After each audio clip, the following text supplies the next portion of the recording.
You'll never get this house back, boy. It's mine now. That's what my neighbor told me as he stood on the porch of the home I grew up in, the home my mother worked her whole life to keep. My name is Ryan Cole, and this is how I made that man pay without lifting a finger.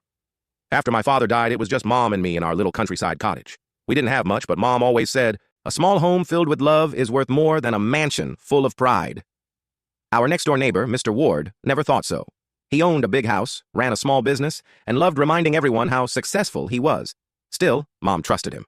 She baked him pies, helped his wife when she was sick, and always greeted him kindly. That's what made his betrayal sting the most. When Mom fell ill, she trusted Mr. Ward to help her handle her paperwork. She thought he was doing her a favor, organizing her documents, helping with the property tax. But what he really did was forge her signature. The day after she passed away, I went to the town office to file her will.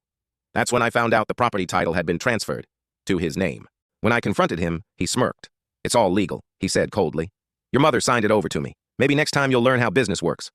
He stood on the porch, our porch, and shut the door in my face. I was 20, poor, alone. I wanted to fight, but I couldn't even afford a lawyer. So I packed my things, left town, and promised myself one thing. One day, I'll take back everything you stole, and you'll hand it to me yourself. Years passed. I worked days and studied nights. I started in real estate, learning everything I could about property, law, and business. Slowly, I built my own company. It took 10 years, but I never forgot the man who took my mother's home. Then one morning, a property listing caught my eye. Ward Estate, for sale. I laughed out loud. The once proud man had fallen into debt. His company was gone, his wife had left, and now his grand house, the one he stole, was up for auction. I didn't hesitate. I bought it. Every wall, every brick, every inch of land was mine again. A month later, my secretary said a man wanted to meet me. When I walked into the lobby, I froze. It was him. Mr. Ward looked nothing like the man I remembered. His hair was gray, his clothes old, and his voice weak. He didn't recognize me. "Sir," he said humbly, "my family has nowhere to live. We're looking for a rental. Your house, the one on Oakwood Street, would be perfect." I smiled. "Of course," I said. "I'll approve your lease personally." For a year, he paid rent faithfully, to me, and when the final payment cleared, I decided it was time. I drove to the house. He opened the door, and his face turned white.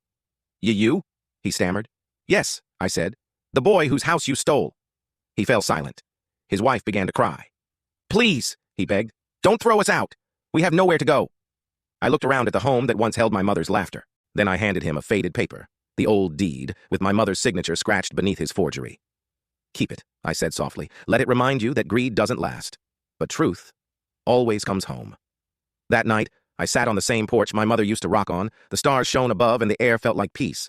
He stole my mother's house with lies. I reclaimed it with patience. Because revenge doesn't always roar. Sometimes it just knocks on the door and smiles.